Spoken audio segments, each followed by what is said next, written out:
words that appear to more than motivate him in his 17th season in the league. And while he seems to be in the best shape physically, he also has an edge mentally. As he tells our Dave McMenamin, it's a daily practice to control his thoughts.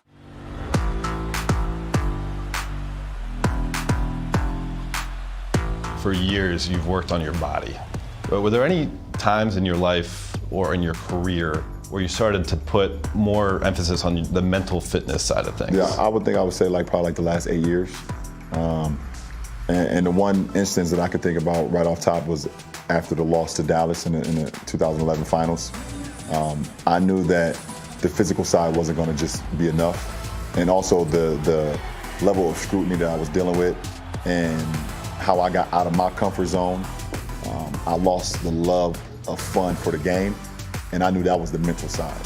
To be able to be in a packed arena on the road with 20,000, 22,000 people, screaming fans, going crazy, to be able to find a moment, 2 minutes or 1 minute or whatever, 30 seconds to be able to just to close my eyes and just kind of relax myself and calm myself.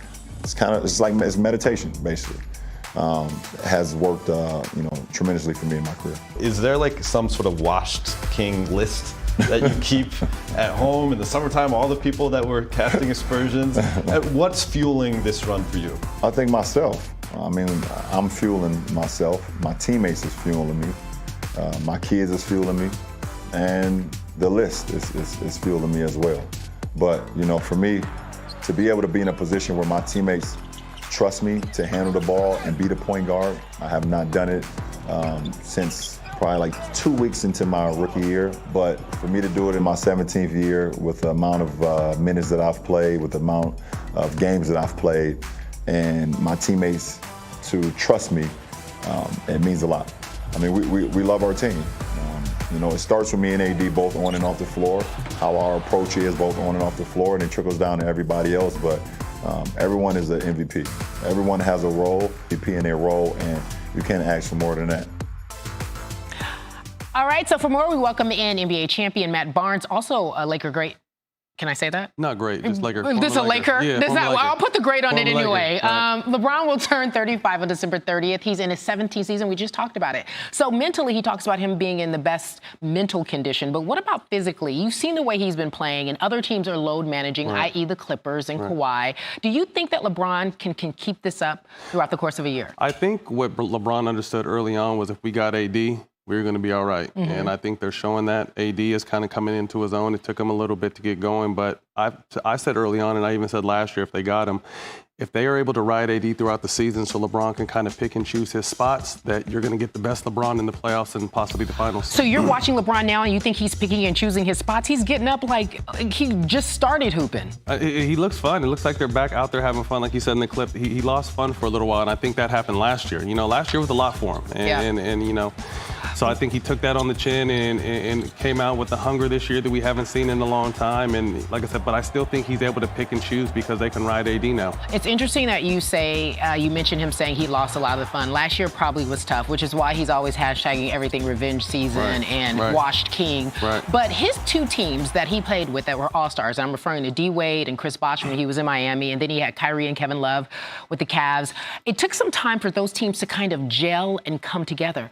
The chemistry between him and AD is instantaneous, and they've been playing fantastic. Why is that? I think that's just, it adds to LeBron's experience and, like I said, his mental approach. I think his job is, it starts with him, but to just empower everybody else.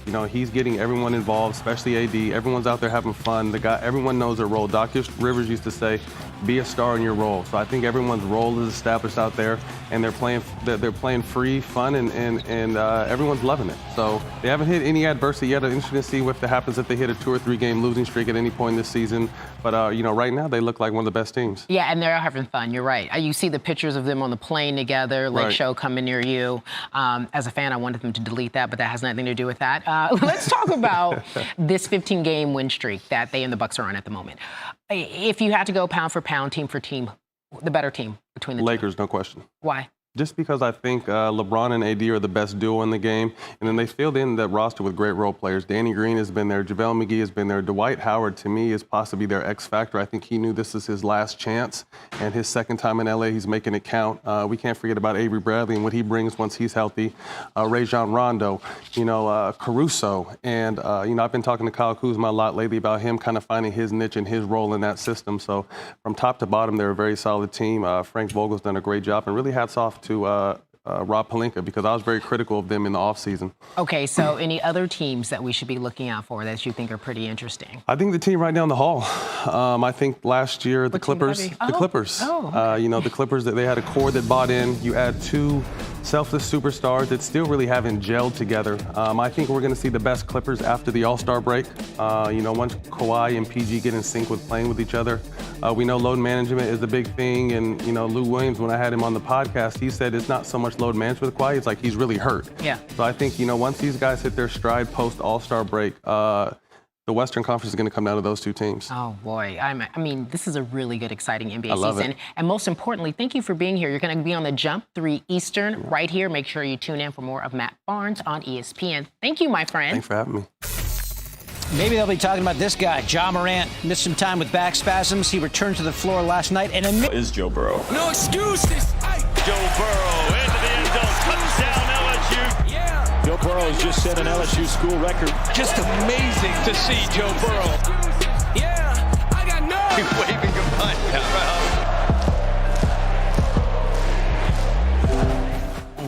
The Heisman finalists announced yesterday. Joe Burrow, of course, is one of them. 3 quarterbacks are invited. Ohio State's Justin Fields and Oklahoma's Jalen Hurts are the other two. Ohio State defensive end Chase Young also got the invite. Burrow, the overwhelming favorite. Also noteworthy that all 3 quarterbacks transferred to their current school. Let's welcome in the human opinion, Paul Feinbaum. So, Paul, let's not kid ourselves or gin up fake tension for Saturday night. Chase and Justin and Jalen probably don't need to work on acceptance speeches. So what drama is there, if any, for Joe Burrow's coronation? Well, we want the largest possible audience, David, so I'm going to just bloviate here for about 10 minutes. Truthfully, the only thing in question is whether this is the biggest landslide in Heisman history. Troy Smith, I think, had 92 or 91 or 2% of the vote. Yes. Yeah, okay. I think Joe Burrow will obliterate that. When I voted on Sunday afternoon, I really didn't think about it for 2 seconds. And sometimes you do vacillate. The real question was who would be number 2. And I think Justin Fields will likely come in there. And Jalen Hurts, remarkably, is going to New York, the former backup starter turned backup quarterback at Alabama. Burrow, of course, would be the first LSU Tiger to win it since Billy Cannon 60 years ago. All right, your old friend Lane Kiffin officially announced as the head coach of Ole Miss yesterday. Of course, he was in the SEC at Tennessee, your alma mater, for one short, stormy year. That was a decade ago. Here's what he had to say about why he is returning to the conference. Let's go back to the highest level now that we're really prepared for this better and haven't been the places that we've been, going through those obstacles. And that's so, we're in a much better position to win and to do everything right from top to bottom and not make some of those mistakes that we made 10 years ago at Tennessee. All right, Lane certainly is battle-tested. The Rebels, though, won just 4 games last season, so there's work to do. What level of success can you see him having in Oxford? I think he has a really good chance, primarily for this reason. He has a great quarterback in John Rice Plumlee. He's been outstanding, and I just couldn't get over the fact, David, that this is Lane Kiffin's 5th head coaching job. Remember, he coached at the Raiders, and he's had 4 college coaching positions. He's only 44 years old, so like his first job must have been at 16 or something. But he keeps getting these jobs. And one thing that he does, he creates buzz. The people in the media love him. He talks to media members. He texts them. He tweets. He is a dream for people like me. And he's a pretty good coach. Won 2 Conference USA championships at Florida Atlantic. So we'll see. It's just going to be interesting there at Ole Miss, the combination of he and Lane Kiffin and that crew there. Paul giving us his thoughts on the college football scene. SportsCenter 6 Eastern with Sage and Kevin on the desk. The latest on Lamar Jackson's quad injury. Remember, he got a Thursday game against the Jets. Plus, breaking down Eli's Monday night performance. Good first half, not so much in the second half. and evaluating the escalating cost of one Garrett Cole. You can see it all after PTI on ESPN and the app. All right, so revenge season. Washed king. These are the words of LeBron James. Words he's used. You have a perspective on what may or may not have happened. When you hear this, Ryan, what do you think? Well, I think if you believed it was one way or another before, you still believe that. And do I believe that the Patriots have cheated before or tried to push the envelope in the advantages that they can gain? Absolutely. Do I believe they do it better than anyone else? I believe the 6 championships say that. Do I necessarily think that this situation was about